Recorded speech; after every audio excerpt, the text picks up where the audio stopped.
Jadi di antara mukjizat Quran itu kamalul bayyinah. Kalau memberi penjelasan itu sempurna. Sehingga ulama mengatakan imanul muqallid, imannya orang-orang yang asal ikut kiai, asal ikut guru, asal ikut buku, itu mukhtalaf alaih. Bahkan saya sendiri cenderung mengatakan iman itu tidak diterima. Karena manusia dibekali akal, inginnya Allah itu dengan akal itu dia punya kepermanenan iman, punya kepermanenan apa? Iman, dan dengan itu dia imannya mujma' alaih, mesti diterima oleh Allah Subhanahu wa ta'ala karena binnadzari shahih, dengan logika yang benar. Dan logika yang benar itu gampang sekali. Beberapa ulama tentu tahu sekali, bukan sekedar tahu sekali karena itu diajarkan Allah dan Rasul. Misalnya begini, kata Allah, saya kalau baca ayat-ayat ini itu sering nangis karena Allah yang Tuhan itu sebenarnya tidak butuh kita. Seorang lagi, Allah yang Tuhan itu tidak butuh kita, juga tidak butuh iman kita. Tapi Allah ingin hambanya itu berakal ya, karena agama itu liqaumi yaqilun, sehingga berpikirnya benar. Misalnya gini kata Allah.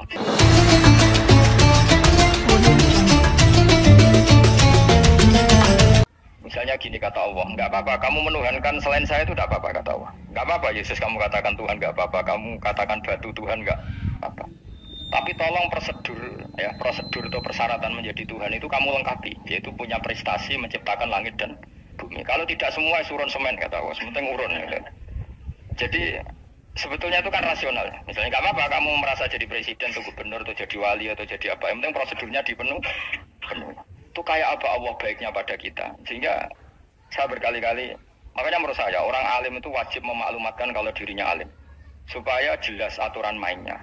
Yang dilarang Allah itu kan memaklumatkan alim kemudian ingin hadun nafsi, ingin salami template, dicucuk, dihormati, itu kriminal. Itu orang alim gendeng, udah gendeng sekali. Karena khasnya orang alim itu tentu cari ridhonya Allah, bukan ridhol khalqi, bukan ridhonya apa?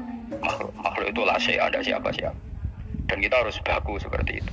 Kenapa kalau orang alim nggak memaklumatkan kealimannya itu dikatakan salah? Karena fungsi orang alim adalah membawa bayinat, membawa ayat-ayat Allah, bukan kepentingan apa? Pribadi.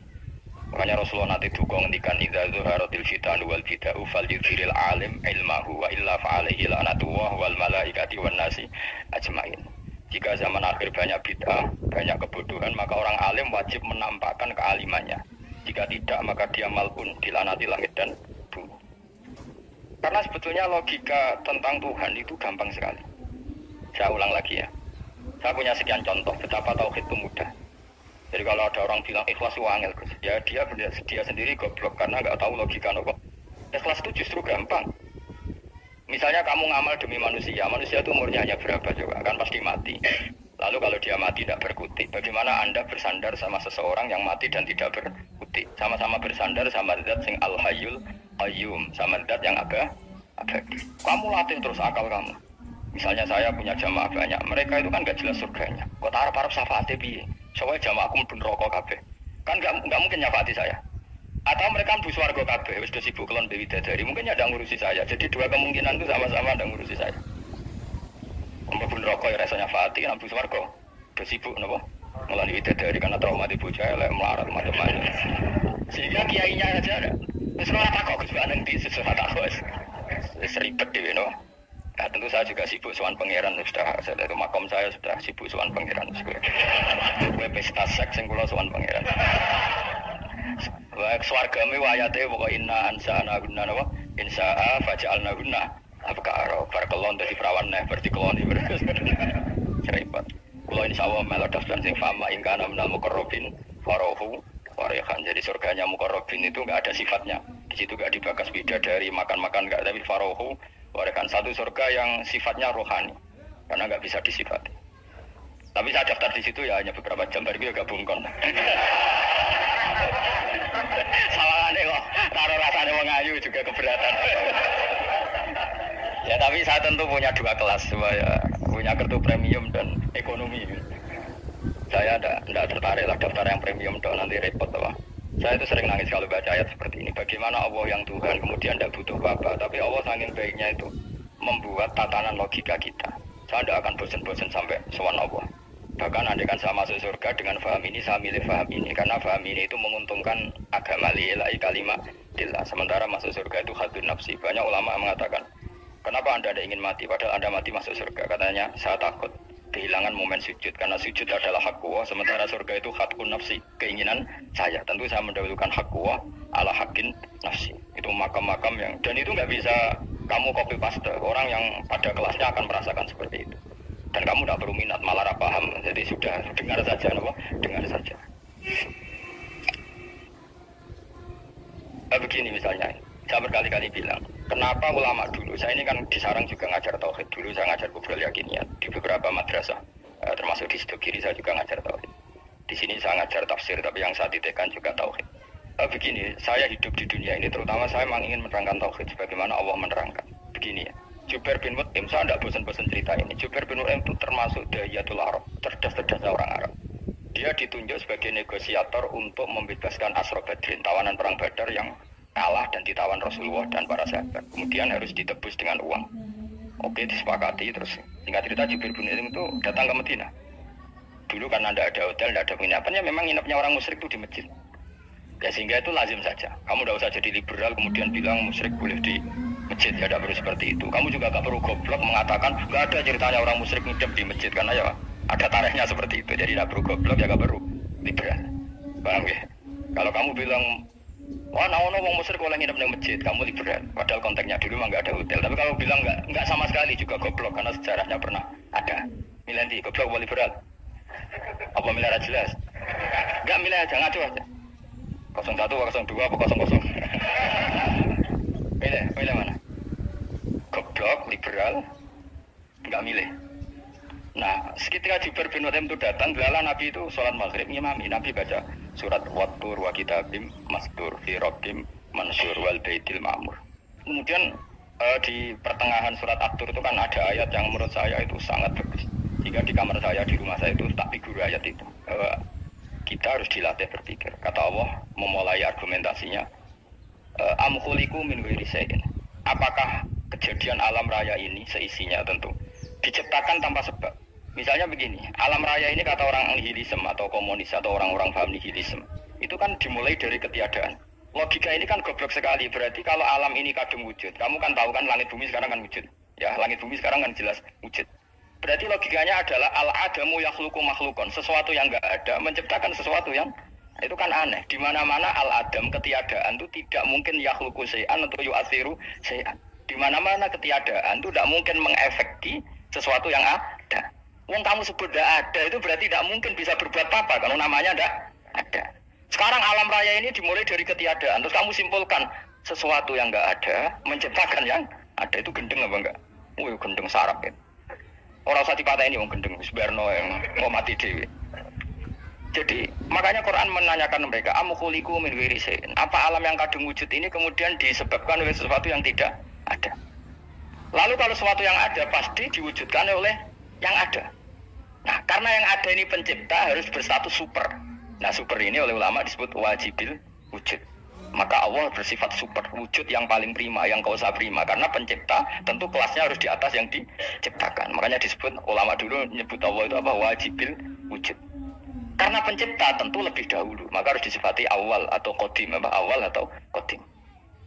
Kayak apa Allah mendidik kita? Am khuliqu min ghairi syai'in. Terus Allah bilang gini, ya gak apa-apa, yang menciptakan gak saya, gak apa-apa kata Allah. Tapi amhumul khaliqun, kamu saja yang menciptakan, gak apa-apa. Tapi syaratnya kalian juga harus merasa pernah ikut menciptakan langit bumi. Am khalaqus samawati wal ardh. Jadi, enggak apa-apa kamu merasa Tuhan, enggak apa-apa. Yang penting kamu merasa ikut nembok langit, ikut ngecor langit. Jadi pokoknya ikut bikin. Terus kata Allah, bala yukinun, kamu tak suruh merasa menciptakan langit bumi, kamu juga enggak merasa iya. Memang ya mereka merasa enggak kan. Akhirnya Jubair bin Mut'im saking enggak kuatnya. Am khalaqus samawati wal ardh bala yukinun amin dahum khuzun. Sama Allah dibombardir seperti itu. Dia datangi Rasulullah, ya Muhammad, logika itu tidak meninggalkan akal saya. Matarok tali akli nasihat. Akal saya habis Muhammad. Saya iman saja. Saya tidak cukup punya logika untuk melawan argumentasi ayat yang kamu baca. Saya iman saja. Terus iman. Makanya kalau ada logika nihilisme bahwa sebelum alam ini adalah ketiadaan, lalu pertanyaannya bagaimana mungkin ketiadaan menciptakan yang ada? Di mana-mana ketiadaan itu la yu'atsiru syai'an wa la yakhluqu syai'an. Jenenge wae tiada. Tiada itu ya enggak ada fungsinya, ya enggak ada efeknya, enggak ada prestasinya. Ya semuanya namanya enggak ada ya enggak ada. Nah, ini penting saya utarakan. Terus di sini Allah mengulang lagi, enggak apa-apa yang lainnya kamu katakan Tuhan jadi mitra saya, enggak apa-apa. Tapi tolong kata Allah, aruni madza khalaqu minal ardi, tunjukkan ke kami prestasi dia ikut bikin bumi. Kita tahu misalnya Yesus Isa lahir di bumi. Bumi sama Yesus dulu mana? Dulu bumi, yang dia lahirnya di bumi.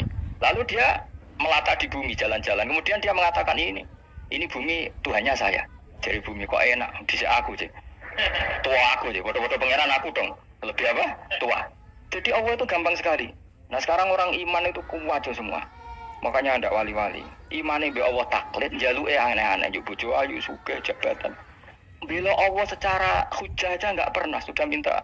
Makanya ini kita ini hidup di zaman yang saraf masal. Lho kula njaluk pengiran akeh kuwi isin, coba kamu bela Tuhan tuh pernah bela apa? Bela Tuhan tuh gampang dengan argumentasi al-hujjah yang supaya agama ini tamkin fil ard, bener-bener mapan dalam logika. Yaitu tadi di mana-mana yang namanya sebab itu amrun wujudiyun, di mana-mana sebab itu sesuatunya harus wujud. Paling tidak kita sudah menolak nihilisme, nihilisme. Lah wujud karena wujud awal harus berstatus prima. Lah prima itu dalam bahasa ulama disebut wajibil wujud. Makanya ulama dulu ngelatih kita itu pertama Allah itu siapa? Zat sing wajibil wujud. Itu satu filosofi yang luar biasa. Nah, kemudian setelah itu ada setan-setan kecil yang nganggur, yang iseng. Nah itu nggak usah kamu perhatikan. Tinggal delok TV, ngopi, terus tinggal nyate kelata. Aku saya tamak pingsan deh. Syukur-syukur stres deh. Dugaan saya setan saya itu pingsan kurang gizi.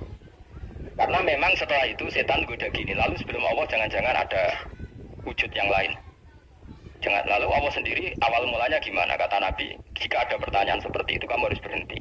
Tinggal delok TV atau tinggal delok dangdutan. Ya kalau kepeksa ora apa-apa, kelasem ae. Saya ada menghalalkan tapi kan sudah kamu lakukan.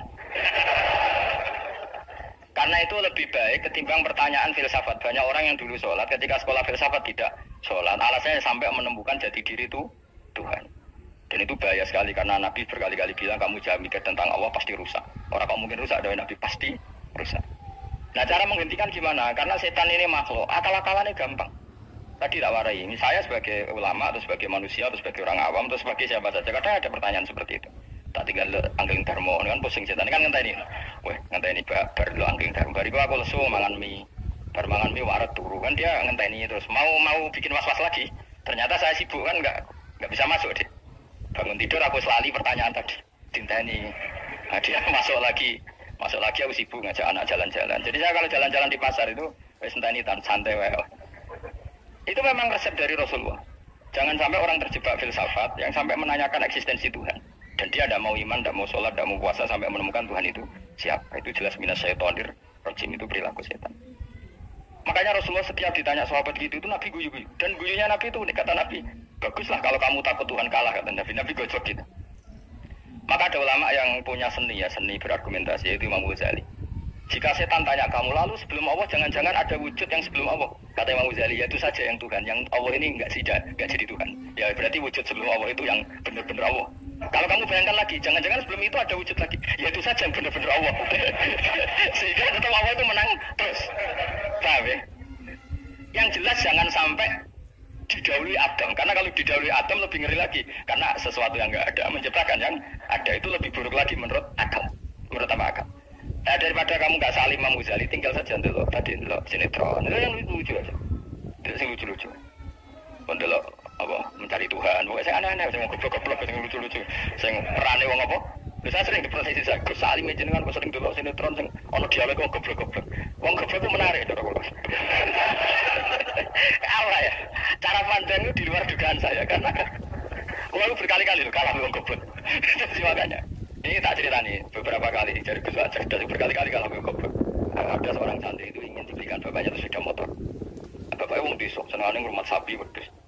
Lah menurut saya ya orang tuanya itu mampu lah, sangat mampu untuk beli itu. Pak buat itu kok mau nong sepeda motor. Kata bapaknya, anakku dong cuma mondok tak goblok. Oh jaluk kok sepeda motor jaluk mobil, ora ya goblok. Lah kok goblok Pak? Jenenge dunya iku Gus, sing lahirno dunya kok sapi ngendi anak, wedhus di anak jenenge dunya. Di mana-mana jenenge dunya sing lahirno dunya. Iki dunya kok mangan dunya. Mergo motor iku kan tuku bensin, mobil. Iku cara dene iku goblok Gus. Batin berarti kabeh iki goblok perkarane. Tuku dunya sing enteno dunya. Cara dene dunya iku sing lahirno dunya. Kok pinter iki kata. Untungnya saya ini ulama ya, ahli tafsir ya malu. Saya kalah itu ya malu. Tapi saya sebagai orang objektif fair, itu teori benar apa? Jadi dunia itu ya sing lahirno, dunia kok malah dunia itu goblok. Untungnya dia dengan saya itu jaraknya 5 kilo 7 kilo karena titik. Lalu dia diterkam sepeda motor, tapi tetap mau kalah. Pak, nanti jalan kaki saja. Karena kalau pakai motor ini kegoblokan kata saya.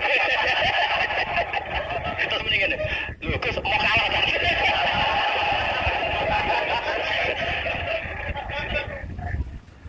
Wah kaget. Singkat cerita dia bersikeras, nggak mau beliin sepeda motor anaknya karena di mana-mana dunia itu sing lahir no. Dunia nggak boleh dunia kemangan. Ini satu kegoblokan yang agak ilmiah tadi.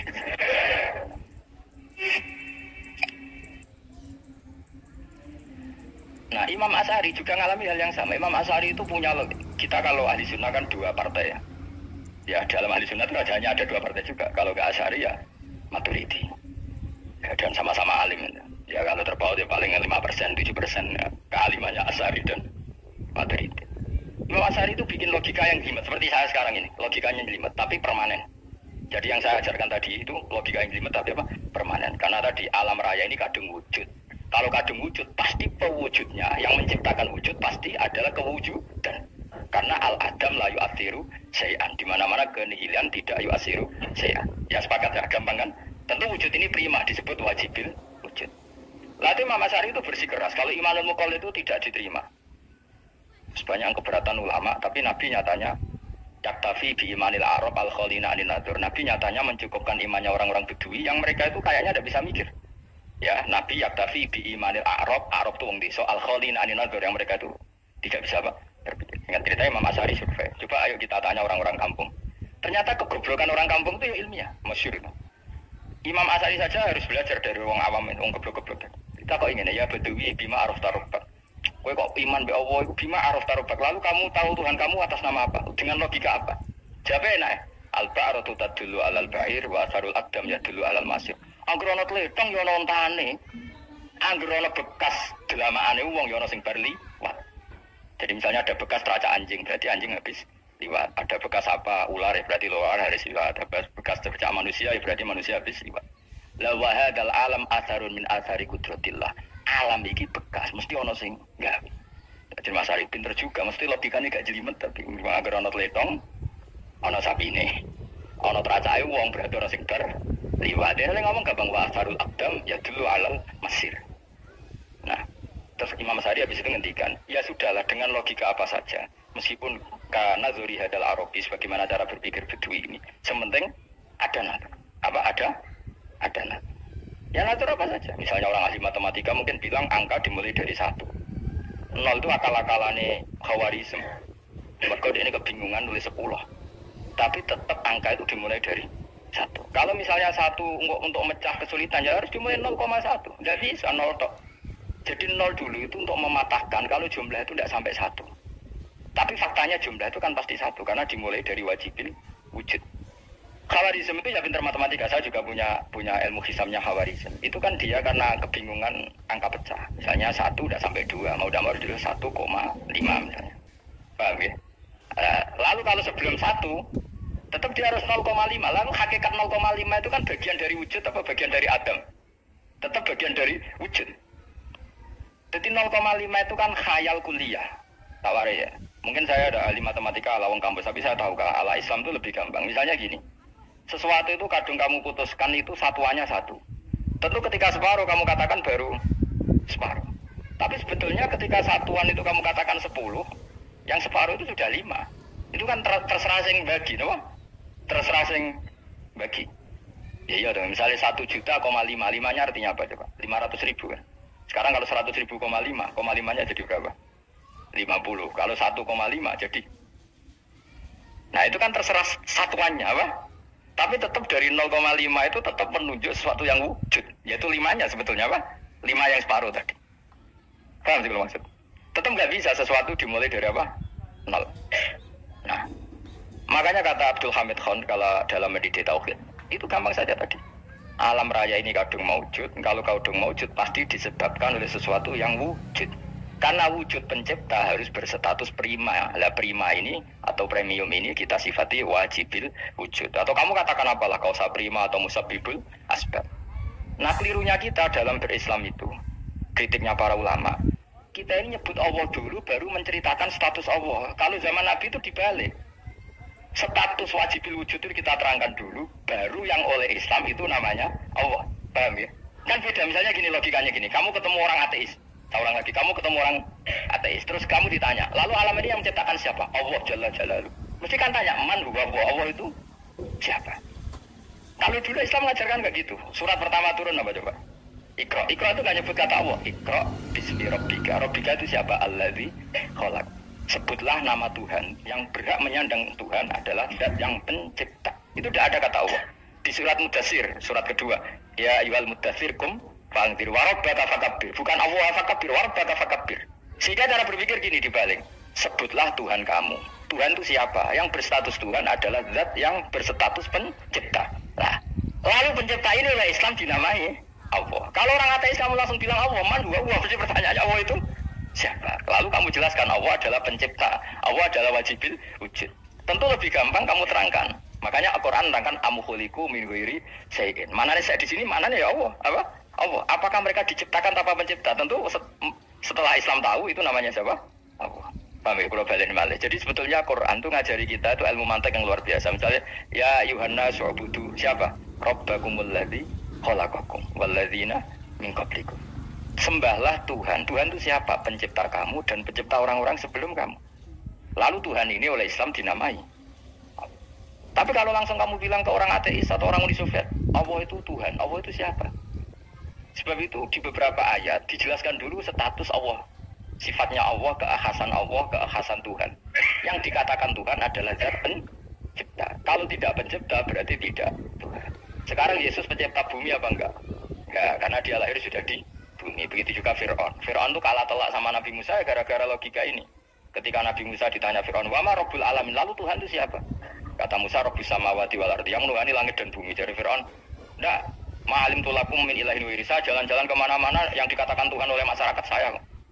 Kurang ajar Fir'aun. Terus kata Musa, ya Tuhanku yang di langit. Terus manggil Haman Masyur, ya Haman ibn Ili sorkhal ali abluhul asbab samawati fa'atol ya ilahi. Haman, pikiran saya piramida yang tinggi, aku akan lihat Tuhannya Musa. Ada enggak di sana? Padahal misalnya munggah tenan di pangeran Raiso didelok kan repot Nabi Musa.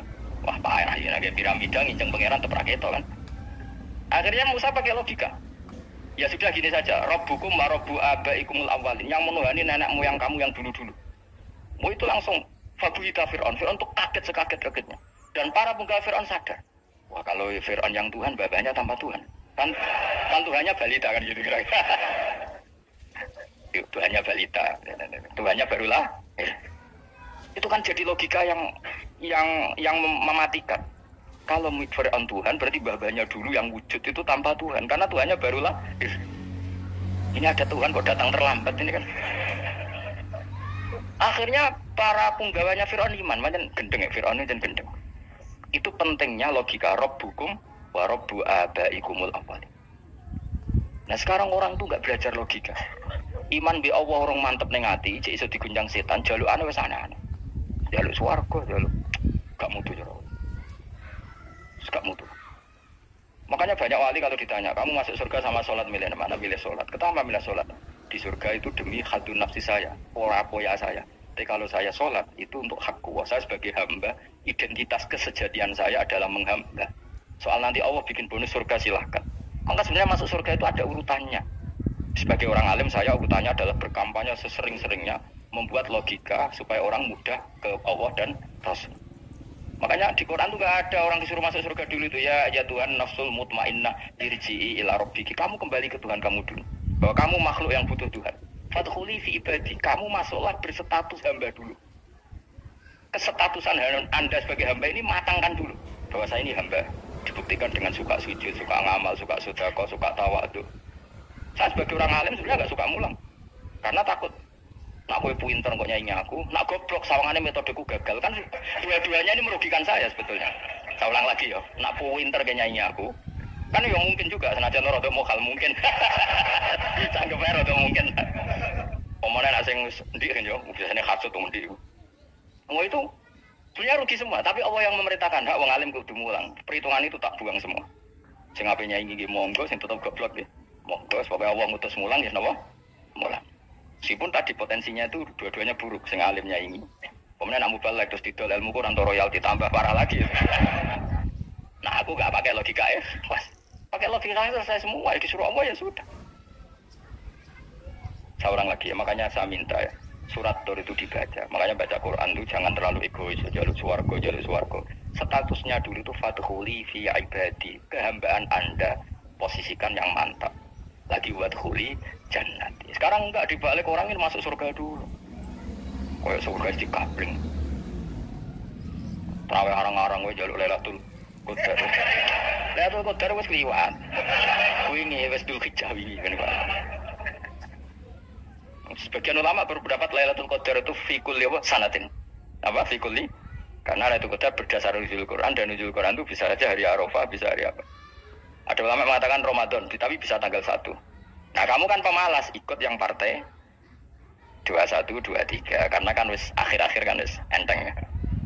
Sebenarnya Anda milih 21 berdasar ilmu apa berdasar enak anak terbatas waktunya kan? Kan lebih sempit apa? Lebih apa? Sempit. Ya saya ulang lagi ya. Jadi Allah kalau ngajarkan hujah itu gampang sekali ya. Tadi amkhuliku min ghairi syai'in. Enggak apa-apa saya ada Tuhan kata Allah, tapi kamu harus punya logika. Alam raya ini diciptakan tanpa pencipta. Mau enggak kamu punya logika seperti itu bahwa alam ini yang wujud diciptakan oleh sesuatu yang tidak wujud? Mau enggak kamu punya logika itu? Enggak mau kan? Namanya wujud tentu diciptakan super wujud, dan super wujud itu wajibil wujud, dan itu Tuhan kita yang oleh Islam dinamai Allah. Bang, makanya nyebut Allah itu di surat-surat awal Quran enggak ada. Coba awal surat Quran itu surat apa coba? Iqra kan? Iqra itu ada enggak kata Allah?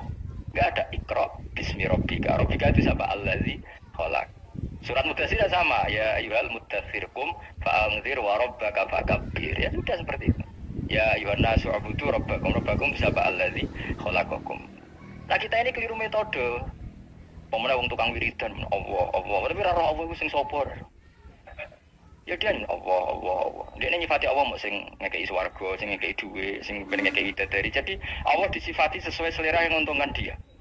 Bahwa Allah ini yang ngampuni saya, kemudian saya masuk surga, kemudian ngeloni bidadari. Makanya kalau dia jadi wali tak demo, tak laporkan MK. Solo. Karena ini wali pecundang. Bagaimana mungkin calon wali pikirannya hadun nafsi? Kalau lama agak gitu, mendikan Allah itu zat paling penting di dunia. Maka akan saya maklumatkan di dunia bahwa orang kembali ke Allah. Caranya gimana? Akan saya kenalkan Allah lewat logika. Caranya apa? Kita sifati wajibil wujud. Kita sifati Rabbukum wa Rabbu abaikumul awalnya. Dengan sifat-sifat yang semuanya mengarah ke dikjayaan Allah Subhanahu wa ta'ala. Itu jenenge kowe bener-bener ulama. Itu disebut balwa ayatum bayinatun fi suduril ladzina utul ilm. Makanya ulama itu orang yang luar biasa sampai disebut innama yakhshallaha min ibadil ulama. Ahli ibadah itu rapati wedi pangeran. Masuk wiridan istighfar nangis rapati wedi pangeran gayane tok nangis. Karena dia nangis wedi ra mlebu swarga. Ambil swarga gak iso ngloni. Dari itu aja orientasinya itu. Makanya bener Kanjeng Nabi nak gojlok orang alim satu itu lebih utama dibanding 1000 ahli ibadah. Bahkan Nabi pernah ngendikan sangat ekstrim. Fadlul alim alal abid kafadli ala adnakum kata Nabi. Keutamaan orang alim dibanding ahli ibadah itu sebagaimana kelas saya kata Nabi dibanding kelas terendah kalian. Padahal Nabi dengan Abu Bakar saja jaraknya sangat jauh. Itu kata Nabi fadlul alim alal abid kafadli ala adnakum. Keutamaan orang alim dibanding orang abid sebagaimana keutamaan saya dibanding sahabat paling rendah. Karena tadi abid itu ada oportunisnya. Tapi kamu jangan benci abid ya. Karena kamu ya orang alim orang abid.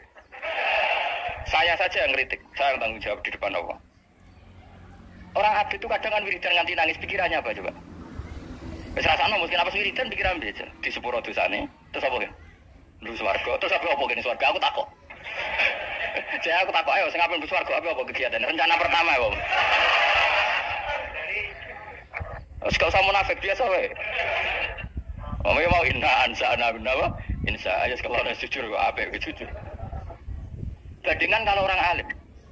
Orang alim itu ketika nyebut Allah itu iri ya Allah, kenapa di dunia ini ada makhluk lain yang menandingi engkau? Saya dari itu. Kenapa di dunia ini ada syarik orang yang dimitrakan seperti engkau? Maka orang-orang alim ini ingin memaklumatkan bahwa la syarika lak labbaika wa humalak baik la syarika lak innal hamda wa ni'mata laka wal mulka la syarika lak. Sehingga para nabi itu memaklumatkan itu, engkau saja yang Tuhan ya Allah, semua nikmat dari engkau, semua kepemilikan ini milik engkau. La syarika lak labbaik. Dimaklumatkan ke dunia. Innal hamda wa ni'mat itu dimaklumatkan. Enggak ada kepikiran mereka masuk surga. Karena mereka ingin memaklumatkan bahwa Allah ini yang Tuhan.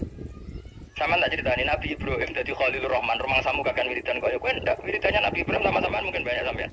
Karena sampean banyak kepentingan tadi. Wali-wali dulu kalau wiridan itu tidak sebanyak sampean, ndak. Tak jamin ndak.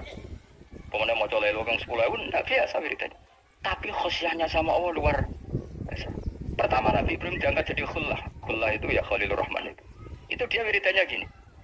Ya Allah, innahu la yahzununi alla ara ahadan fil ghairi ya'buduka ghairi. Alla ara ahadan fil ardi ya'buduka ghairi. Sama saya hafal tadi. Memang saya hafalkan. Ya Allah, saya ini susah sekali.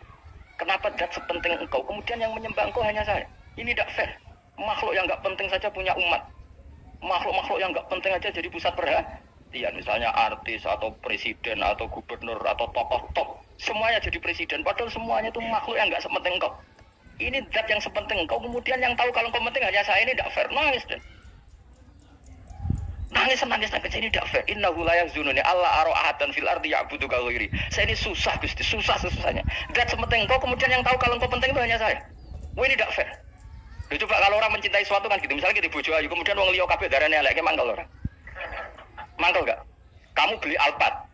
Kamu kira itu mobil mewah, kemudian orang nyejajarkan podo mek keri, mangkel enggak? Semua kenikmatan itu kita nikmat karena itu diakui ya enggak? Wes gunane apa kaya di Alphard gawe ning Gunung Kidul. Terus wong darani ngono iku padha mbek keri ya mbek kejangke mangkel ora kira-kira. Enggak penting mewahnya, ini tetap butuhnya pengakuan. Coba misalnya kamu jadi presiden, hidup di dunia orang sufi. Sing darane wong penting wong saleh hari sujud ora kaku ati ki. Keteko di Barnos. Karena itu dihormati situ hanya orang apa soleh. Kaku ati gak? Mau kaku ati kan? Kalau kowe dadi artis top, teko ning daerah Gunung Kidul wong desa-desa, terus diundang lek. Oh, mangkel kae. Le bayangno.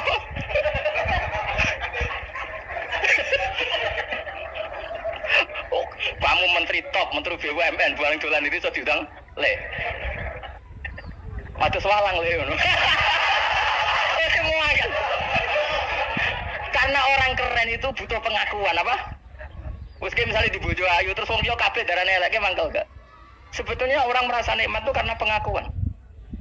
Bayangkan andekan orang itu melihat Alphard itu tidak wow. Orang punya Alphard gagah enggak? Oh, enggak gagah. Kalau orang lain enggak bilang apa?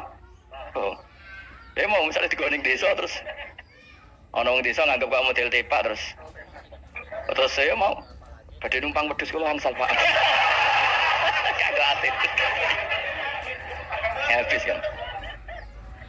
Makanya branded itu harus dimaklumatkan. Nah, itu bayangkan Nabi Ibrahim. Zaman itu ada Raja Namrud yang dipuja-puja, ada orang kaya dipuja-puja.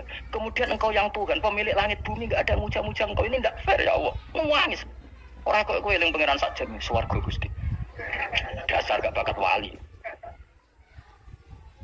Saya itu pernah kangen Nabi Ibrahim itu sampai nangis dan itu saya ada berdoa. Semua yang terkait Nabi Ibrahim itu saya baca. Mulai surat Quran, tafsir tentang Ibrahim. Sampai saat di Kudiro di Tadirawa pernah ziarah ke makamnya Nabi Ibrahim. Itu saya hampir nggak pernah doa, saya isek. Ya karena tadi, ketika Nabi Ibrahim nangis-nangis gitu, ya Allah ini tidak fair. Engkau zat terpenting di alam raya ini, kemudian nggak ada yang menuhankan engkau, nggak ada yang merhatikan sama ini tidak fair. Susah sekali, karena yang tahu engkau Tuhan itu saya toh. Masyhur itu sama Allah. Karena Ibrahim nangis-nangis itu, terus sama Allah diterbangkan ke langit.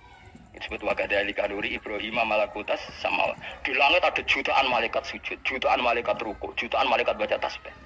Tapi Ibrahim oke Gusti kalau gini ya benar, ini baru benar kata-kata. Makanya terus Allah dengan keangkuhannya, karena Allah punya sifat angkuh dan itu sah walahul kibriya. Kan sifat angkuh baik untuk Allah tapi tidak baik untuk makhluknya. Dan Allah dengan sifatnya walahul kibriya. Kata Allah, kalau nasihati para nabinya, kamu tidak usah susah jika di bumi jarang orang nyembah saya. Innalladzina 'inda rabbika yusabbihuna lahu bil-laili wan nahar wa hum la yasamun. Kamu tenang saja, orang yang di sana di langit-langit itu maksudnya para malaikat itu bertasbih siang dan malam. Wa hum la yasamun, dan mereka tidak berhenti-henti, tidak bosan-bosannya bertasbih. Jadi Nabi itu baru terhibur kalau yang diidolakan itu keren. Itu Nabi, itu wali kutub, itu wali. Kamu enggak nyebut Allah itu. Sebenarnya kamu kan nggak ingin kan bangun malam ingat Allah berhubung utamu aja. Terus Allah mau libat, mau nyaur kan sebenarnya itu. Kamu ingin jadi bupati, sebenarnya kamu nggak kangen Allah. Kamu ingin jadi bupati, terus Allah mau jak koalisi kan gitu. Terus malam-malam Allah, ya Allah ini hambamu ya Allah minta gitu. Sebenarnya kamu kangen Allah apa kangen keinginan kamu? Terlalu menyindir banyak orang ya. Maksudnya ini cerita saja. Ya sudah ini kayaknya kok banyak yang tersindir, tapi ini kan ngaji. Yang ngaji itu harus naik kelas. Ya sudah tidak usah diteruskan kok banyak yang tersinggung.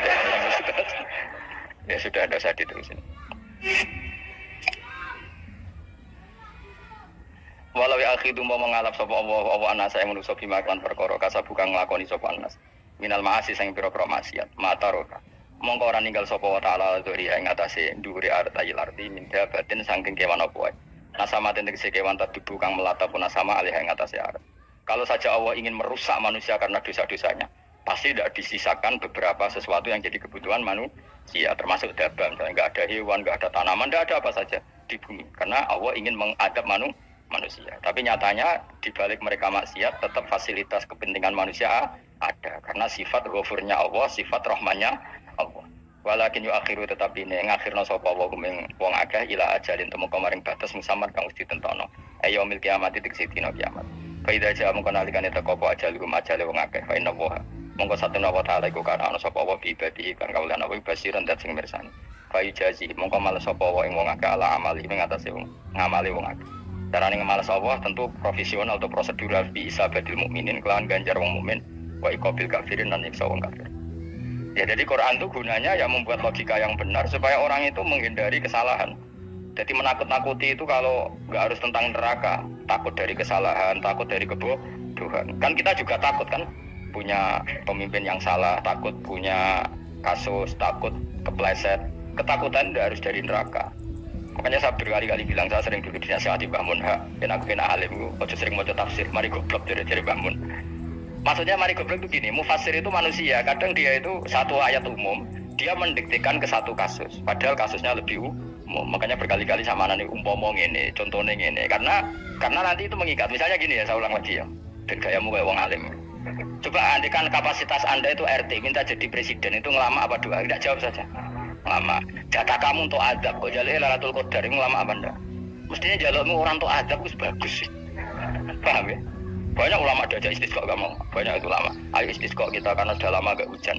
Kata ulama tadi, jatah kita ini kena hujan batu dari langit. Gak hujan batu sudah bagus, gak usah minta. Ulama itu macam-macam. Lah rai-rai ngene iki pantes entuk Lailatul Qadar untuk adab aja jawab. Orang untuk adab itu bagus. Ya dadi dungane ya Allah. Ampun jenengan siksa latu akhidna. Latu akhidna maknane njuk Lailatul Qadar kok ora disiksa. Ya makam kita itu masih Robbana la tu'akhidna. Iku supaya gak disiksa innasina waktu kalau kita salah, kowe kan gak kalau. Gua sudah salah. Jadi donga innasina waktu sange apikane pangeran wae ditambahin. Kalau kita salah. Kalau kita kan sudah ada kalau lagi sudah.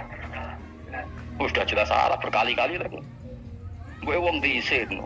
Ya ora Lailatul Qadar gak diisin. Tapi oleh wong pangeran apian, pangeran kan tapi misalnya pengiran ora aku luwe apian timbang aku. Jadi sowe disahno permintaan. Tapi gak dikabulno. Mau disahno, tapi ora usah disahno iku iman jalin dan goblok piye meneh, macam-macam. Makanya doa paling fair itu ya Rabbana dzalamna anfusana wa lam taghfir lana wa tarhamna lanakunanna. Makom kita itu disepuro pangeran. Sing bener donga wong traweh-traweh lho ning Tuban ning Jogja wis bener apa innaka afuwun karim tuhibbul afwa fa'fu anna. Ora ana guru-guru kita donga ya Allah anilna lailatul qadar ya Allah ka ora saraku iki kita ana ngajarno ngono ya Allah innaka afuwun karim tuhibbul afwa fa'fu anna. Jenengan kandidat sing kathah nyepurane lan seneng nyepuro impun jenengan sepuro iku wis bagus itu. Lailatul qadar kira-kira delok srengenge terus delok angin. Angin daerah Gunung Kidul banter terus aneh-aneh. Boy wong tahu diri, maksud kula dia tetap minta Lailatul Qadar tapi tahu diri. Misalnya suwe bersedekah, poso salat 1000 rakaat terus utang di sahur. Sampai 10 toko-toko sing mbok dolimi jaluki sepuro. Pas kowe tenan mergo ngrasa ora dolim nduk Lailatul Qadar. Tapi kira ngrasa ora dolim wis ujug sombong. Wong sombong ora berhak meraih. Terus biasa wae, biasa. Makom kita ora kena adab itu sudah luar. Ora penuh adab piye. Ngene iki luar biasa lho. Luar. Mun ngandel kula, mesti ngene iki keadaan seperti ini terus. Saya dongane wa Rabbana la tu'akhidna in nasina wa akhtana. Jadi itu sudah luar. Nah, ini kan teruskan Dewi Bahmun ya. Misalnya Allah bilang gini, fattaku, maka takutlah kamu. Biasanya mufasir ditambahi minanar, maka takutlah kamu masuk. Sebetulnya yang perlu dihindari dari kita takut ini, takut salah, takut bodoh, takut terzalimi, takut menzalimi orang lain, takut hidup tidak ada gunanya. Tapi mufasir tentu milih yang populer, takutlah kamu dari api. Coba misalnya gini, kita nanti masuk surga. Kemudian zaman di dunia kita ada pernah berkampanye ya atau berkontribusi untuk agama Allah. Cara saya itu izin. Kata Imam Malik, saya masuk surga. Kemudian orang yang mencintai saya masuk surga itu sama. Rasulullah juga gitu. Saya sebagai pemimpin umat, saya malu masuk surga dan satu dari umat saya masih masuk neraka. Itu lama dulu tuh, ketakutannya bukan sekedar masuk neraka, takut malu, takut bodoh, takut keliru, takut. Saya misalnya nanti masuk surga itu malu dengan saya tidak pernah ngajar tafsir Jalalain. Malu itu. Karena katanya Allah, kenapa pun buswargo. Terus diberi swargo. Tapi kalau pernah baca tafsir Jalalain kan anak keren nih. Keren artinya saya pernah mengkampanyakan Quran, pernah mengkhidmati Quran, pernah ngitmai kita mengkoya Allah, saya pernah ngitmai umatnya Rasulullah, yaitu sampai RKB, pernah mulang, pernah sowan. Bisa tiap bulan sowan jenengan, gak sopan tapi. Mulanya kira sampai sowan rono malah ganggu aneh-aneh. Kadang santri yo pidol, wis diulang cek sowan orang tuh, kiai kalau sudah di rumah tuh milik keluarga biar fair, apa? Bermulang cek assalamualaikum, terus kiai ini gak keluarga, dia kapan? Gue mikir bocah orang karu-karuan. Jadi senang ya di ilmu ini, senang ya di ilmu. Saya ulang lagi ya. Nah, kata yang ditafsir itu sering tidak mengikat. Makanya kata Bangun, baca tafsir itu dikurangi. Maksudnya dikurangi itu bukan apa-apa. Maksudnya tadi kalimat yang ditafsir itu tidak mengikat. Yang mengikat itu yang kalimat di Quran. Nah, kalimat Quran itu umum, kenapa? Maksudnya gini, Allah kalau gini, ikdil, kamu harus berbuat adil. Lalu adil itu misalnya mufasir menafsir, adil itu menyamakan di antara dua orang konflik. Misalnya di MK 01 dan 02 dianggap sama, itu namanya adil. Itu kan dawai mufasir. Atau misalnya gini, Allah bilang gini ke saya, kan ada di kiai yang adil. Terus adil ditafsiri orang, adil itu menyamakan sesama murid, haknya sama. Nah, tapi bisa saja adil itu di luar itu semua. Misalnya gini, ternyata adil menurut Allah gini, adil maknanya seimbang, apa? Adil itu maknanya apa? Seimbang. Lalu keseimbangan seorang hamba adalah dia ingat Allah lebih banyak. Karena ini bandul yang benar-benar nyata. Allah itu nikmatnya nyata. Sehingga ketika saya sebagai orang alim, ingat saya alim itu karena Allah. Dikasih ilmu Allah, dikasih cerdas Allah, dikasih semuanya dari Allah. Sehingga saya itu tidak merasa kumuluhur pada kalian. Karena semua ini dari Allah. Kemudian Allah sendiri yang memerintahkan, ya, kamu harus mengajar. Maka saya ada arep-arep salam dan melek sampeyan, penghormatan sampeyan, apresiasi sampeyan. Karena saya hubungannya hanya dengan Allah Subhanahu. Itu namanya adil, meletakkan sesuatu proporsional. Itu juga adil namanya. Makanya seseorang itu nggak bisa dikatakan abid selagi belum tahu kalau ibadahnya minallah. Jadi misalnya ke ibadah tok, ternyata kamu yakin itu ibadah kamu, amal kamu itu belum abid. Abid hakikat adalah alhamdulillah alladzi hadana li hada wa ma kunna linahtadiya laula an hadana. Ketika kita sujud yakin ya Allah, alhamdulillah jenengan menakdir saya sujud. Saya sholat, alhamdulillah engkau menakdir saya sholat. Sehingga minallah dulu, pikiran itu semua kebesaran kemendakan ini minallah dulu. Baru setelah minallah kita yakin billah. Setelah billah juga yakin ilallah. Wah, misalnya gini ilallah itu. Setelah saya ngajar tafsir Jalalain, kepentingan saya satu. Hamba-hambanya Allah menjadi tambah mencintai Allah. Tidak mencintai saya, enggak penting sama mencintai saya. Makanya Imam Syafi'i tiap mengajar bilang begini. Watitu annal khalqa ta'allamu hadal ilma wala yahmadunani. Saya senang kalau kalian belajar fikih sama saya, tapi kamu tidak usah muji saya. Jadikan fikih ini alat taqarrub kamu kepada Allah. Itu namanya minallah wa ilallah. Itu adil. Tapi adil yang dijelaskan ulama beda-beda tadi. Ada mengatakan adil adalah proporsional antara murid, antara keluarga dan murid. Meskipun kamu senang mulang, jangan merantarkan keluarga, itu udah adil. Itu kan versi, no? Maksudnya bangun, kamu jangan terjebak versi-versi dalam tafsir. Paham ya? Karena Allah hanya ngetikan i'dilu wa aqrabu. Paham ya? Tapi kan penjelasan adil ini orang versi. Paham ya? Ada yang nulis adil adalah meskipun mimpin masyarakat ya ingat keluarga. Karena saya tukang wayo nafsirin adil adalah karena laki tidak cukup istri satu maka saya kan juga repot kan. Tapi kalau kadung kadung istrinya 3 atau 4. Adil adalah harinya sama meskipun janda dan perawan. Dari sing lanang gak adil adalah proporsional. Sing wis suwi dikumpuli dikurangi. Yang baru ya mungkin nggak kalau nuruti. Mungkin nggak. Tapi itu kan versi, no? Maka kata Mbak Mun itu memang saya itu merasakan, saya sebagai mufasir merasakan memang saya kan sering baca Jalalain beda dengan tafsir Munir, nanti beda dengan tafsir Qurtubi. Saya beri contoh misalnya. Dan kamu pasti salah jawab ini. Kalau kamu benar berarti alim tenan. Wa idza darabtum fil ardi falaysa 'alaikum junahun an taqsuru minas shalah. Orang kalau pergi itu boleh enggak ngosor salat? Enggak, jawab saja. Boleh kan? Ngosor salat itu apa? Misalnya salat asar 4 jadi berapa? 2. Kalau isya jadi 2. Kalau subuh enggak, sudah maju lah. Maghrib enggak, kan yang bisa dikosor hanya berapa? Yang rubaiyah, yang apa? Berarti kamu yakin antak suruh minas shalah artinya 4 jadi 2, yakin? Enggak, jawab saja. Yakin. Nah itu termasuk orang pinter ya. Berarti ilmu lagi saktrip. Ya. Nah, sebetulnya kata Imam Qurtubi enggak. Ayat itu kan hanya bilang gini, kalau kamu bepergian maka kamu boleh menyendak sholat. Qasru itu memotong dari aturan yang dulu 4 menjadi 2. Sebetulnya tidak hanya itu dok. Aturan tidak boleh membawa najis menjadi boleh. Aturan harus tumak ninah menjadi tidak harus tumak ninah. Misalnya kamu sholat dalam keadaan perang, wajib tumak ninah apa boleh sambil lari-lari? Boleh sambil lari-lari. Boleh nggak ketika perang kamu sholat sambil menghadap tidak ke kiblat? Boleh. Makanya antak suruh minas sholat maknanya apa? Jika kamu pergi, maka dalam konteks itu kan perang ya. Ayat itu memang konteksnya perang. In khiftum ayyaftinakumul ladzina kafar. Jika kamu dalam keadaan perang, maka boleh memangkas apa yang pernah wajib dalam aturan sholat. Paham ya? 4 menjadi 2. Garisan menghadap kiblat menjadi tidak wajib. Membawa najis sholat sah enggak? Enggak kan? Tapi kalau dalam perang, kemudian pedang kamu ada najis, tidak boleh dibawa enggak?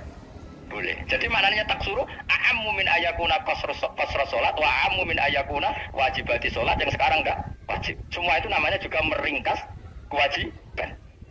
Berarti namanya nih, jika kamu dalam keadaan perang maka boleh memangkas sesuatu yang dulu wajib menjadi tidak wajib, yang dulu haram menjadi boleh. Tapi mufasir menyontohkan qasru salat hanya 4 menjadi 2. Dong ya. Oh ya, nang kayak alim ngono tenan wis dokter tafsir sah. Enggak tak, ikui sudah dewi. Tapi apa orang lain ngakui. Jadi itu contoh kecil. Jadi mufasir karena kebetulan dia tahunya hanya qasru sholat itu 4 jadi 2, dia itu. Padahal di tafsir lain diterangkan qasru itu artinya menyingkat atau mencendak atau memangkas. Dulu wajibnya sholat itu gak boleh bawa sesuatu yang najis. Tapi kalau sholat dalam keadaan perang dan pedang kamu ada darahnya boleh nggak dibawa? Boleh. Bahkan Allah menyuruh dibawa. Dan boleh nggak madhep kiblat. Fa in khiftum farijalan auruk banat lagi faida amintum fadhkurullaha kama allamakum. Ketika keadaan aman baru sholat sesuai standar. Nah berarti kan ada qasru sholat, ada pemangkasan aturan sholat. Kayak misalnya begini.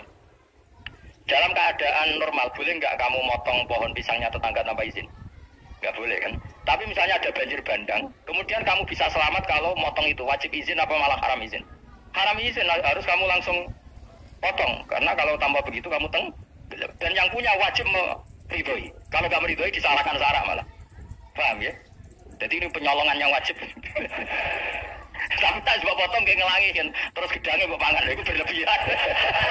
Karena Allah memaklumi hanya untuk ngelangi. Jebule wis menisan lah itu di luar izin syariat apa? Di luar izin syariat itu melampaui batas itu. Syaratnya boleh itu ghairu baghi wala adfamani turra itu darurat syaratnya ghairu baghi wala dan tidak boleh melebihi batas. Ora ape ngetok gedange jupuk sik sing mateng dipangan terus diketok. Ora oleh. Paham jelas ya. Makanya kalau ngaji tafsir saya kan berkali-kali ada makna di tafsir Imam Suyuti saya tambah umpamanya ini. Maksudnya umpama itu supaya contoh itu tidak mengikat. Jadi yang disebut beliau itu satu dari sekian potensi ribuan contoh. Ya kayak tadi misalnya antak suruh minas sholah. Itu umumnya ulama membayangkan qasru sholat yang 4 jadi 2. Padahal enggak, maknanya meringkas aturan dari wajib menjadi tidak wajib. Bahkan sebagian aturan itu dikatakan haram, tidak haram. Itu tadi misalnya bawa najis atau teman kamu mau dibaca orang kafir terus kamu bilang, hei hati-hati, itu tidak batal kalau dalam sholat siddatil khauf. Paham ya? Jelas? Semaju lah. Malam terus tidur lelah dulu. wis gumen be wong-wong bingung ora ilmune wong-wong. Ma unzira abahum alam yang daru tegese ora den kai wedi sapa ngake fi zamanil fatra ing zaman fatra. Ya sama seperti ini. Orang tidak mendapat engdar itu fi zamanil fatra, zaman enggak ada rasul. Tentu tidak hanya itu toh. Ada rasul tapi orang itu jauh dari komunitas ulama. Itu juga termasuk orang yang tidak mengalami engdar. Jadi tidak mengalami engdar bisa di zaman fatra atau sudah ada rasul tapi dia jauh dari ulama atau jauh dari komunitas Islam. Itu juga komunitas yang tidak mengalami engdar. Baru mengkote wong akeh kaum iku kok fikir lali kabehane iman sing iman perstilan bener. Itu contoh paling gampang itu ada wiya mesti bener itu loh. Kalau kamu ngaji tafsir Jalalain ya yuwan nasu butu rabbakum. Nasu biasanya tafsirkan kufaru Mekah, napa? Padahal di situ nas semua manusia apa kafir Mekah? Semua manusia. Cuma konteks dulu karena Nabi orang Mekah dan zaman itu yang diberi peringatan orang Mekah, Imam Suyuti bilang kufaru Mekah. Lah seperti itu kufaru Mekah mengikat apa enggak? Enggak kan? Enggak, karena yang dituruni Quran yo kafatal linnas. Tapi ya nasu di Jalalain sering ditulis apa? Kufaru Mekah. Lah seperti itu tidak mengikat, itu contoh saja, Pak. Contoh saja dalam konteks zaman itu. Paham ya? Jadi banyak, makanya tafsir itu agak ngikat. Ya, tapi yang ngomong kita harus orang alim. Kalau kamu yang ngomong malah kacau. Kemudian ngomong sombong, maksudnya kan manusia, saya juga manusia. Ngapain saya harus ikut? Ya saraf gitu.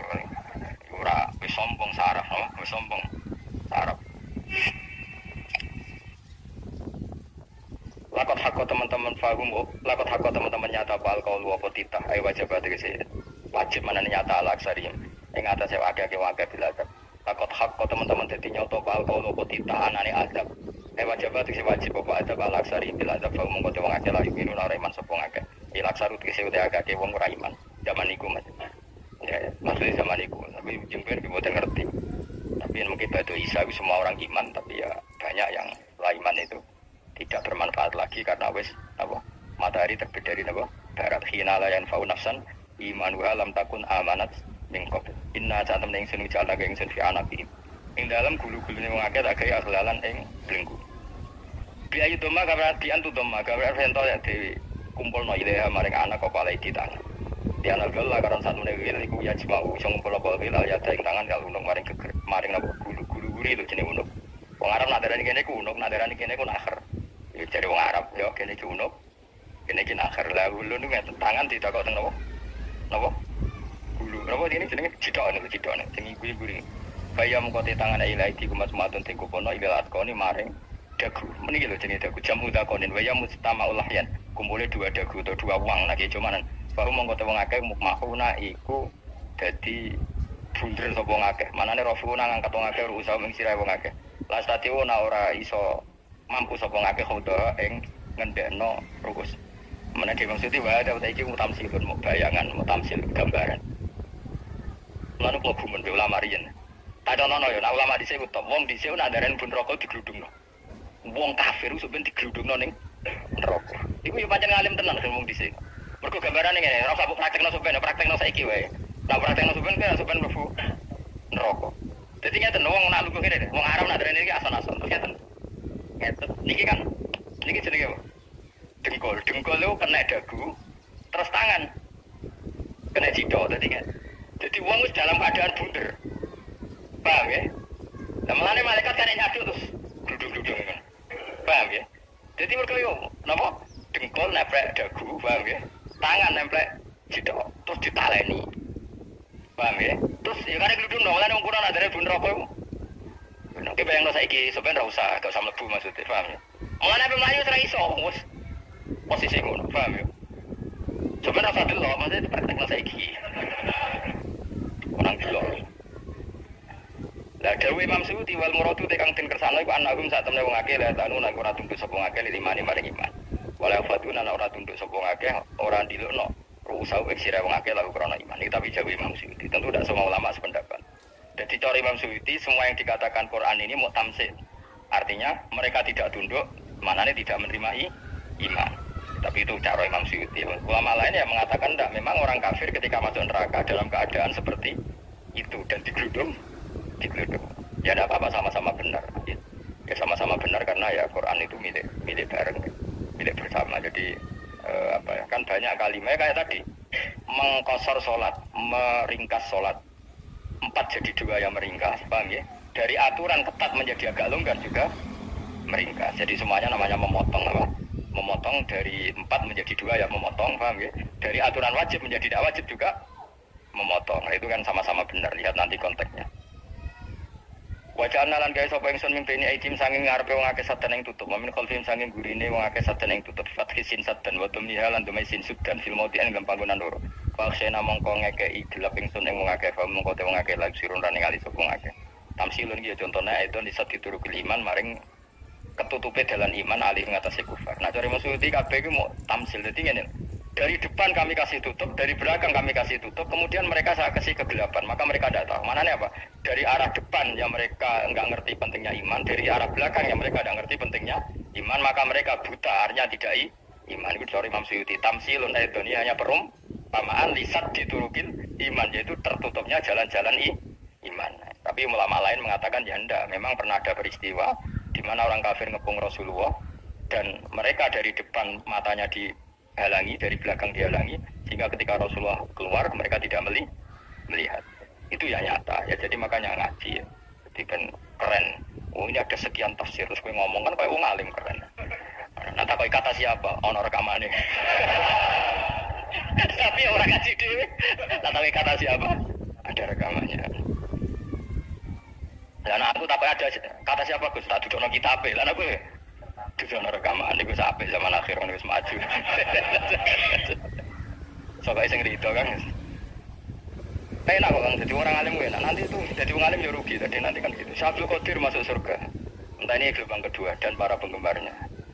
Jadi akhirnya sing alim tenan yang bus warga, sing kedua dan para penggemarnya. Aku rasa alim kan, cukup penggemar. Jadi aku sebenarnya rugi kan. Gus Bara masuk surga kedua dan para penggemar. Waduh, terus jebule berdoa. Itu sange rahmane Allah. Kenapa? Kan masyhur itu hadis itu. Rasulullah itu ada sahabat nangis, nggak bisa tidur nangis. Berhari-hari nggak bisa tidur nangis. Hanya karena ingin punya satu pertanyaan. Lama-lama ketemu Nabi, ya Rasulullah saya sudah berhari-hari nggak bisa tidur. Ingin menanyakan ini tapi tidak berani. Coba kamu tanya saja. Ya Rasulullah, saya ini kalau mati, engkau kan suatu saat dipanggil Allah. Saya tidak ketemu engkau. Makanya mumpung sekarang saya tak melihat wajah engkau sekuat-kuatnya, sepuas-puasnya. Kata Nabi ya. Kenapa? Ya kalau engkau di surga, saya di neraka kan nggak ketemu lagi. Atau kalaupun kau di surga kan kelasnya beda, kan tidak ketemu lagi. Jadi kemungkinan dua-duanya itu tidak ketemu. Kata.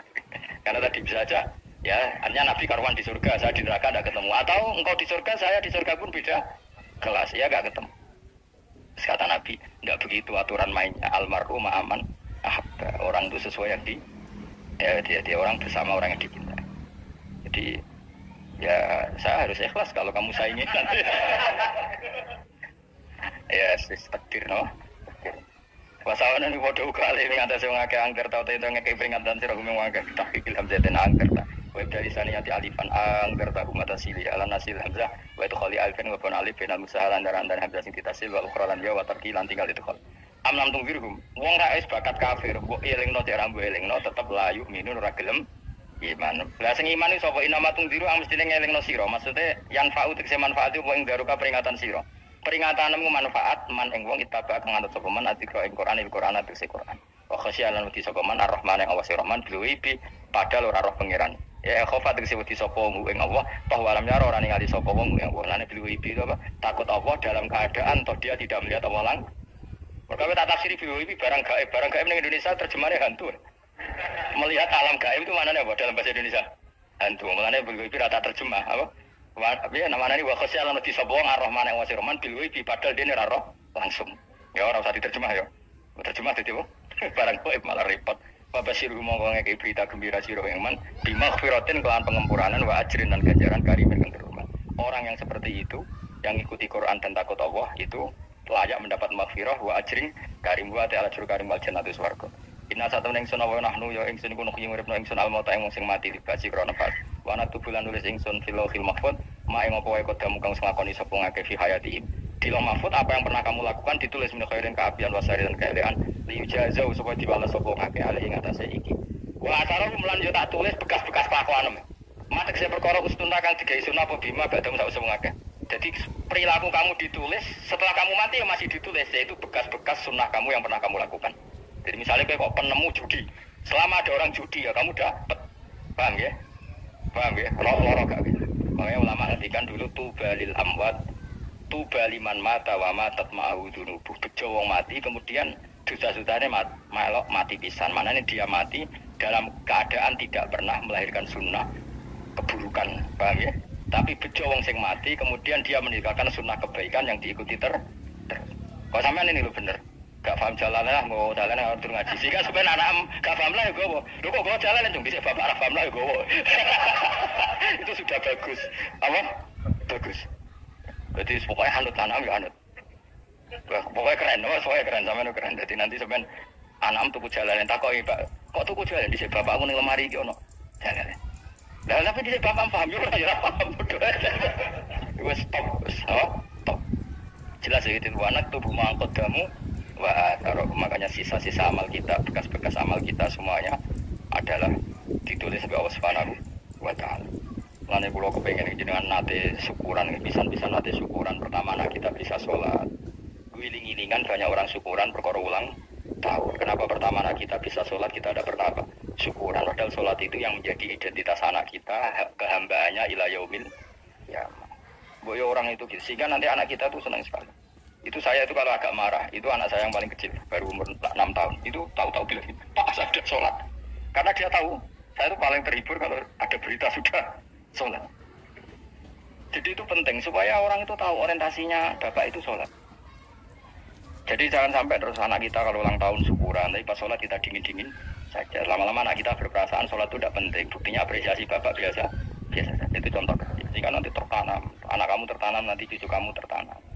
Jadi itu namanya asar apa? Asar. Jadi harus seperti itu. Jadi ya itu namanya asar. Makanya Nabi Ibrahim nggak berani minta uang sama Allah, minta rezeki nggak berani. Tapi kalau dia menyebut sholat dulu baru berani. Rabbana liyuqimus sholat faj'al afidatam minan nas tahwi ilaihim warzuqhum, kata Ibrahim. Supaya mereka kuat sholat ya Allah. Nggak apa-apa kamu kasih makan supaya kuat sholat. Karena kalau Nabi Ibrahim hanya berdoa, ya Allah kasih mereka makan. Nanti gue zina, gue demenan, gue judi. Nabi Ibrahim melok dosa. Makanya dimulai Rabbana liyuqimus sholat supaya mereka kuat sholat ya Allah. Nggak apa-apa mereka kasih makan.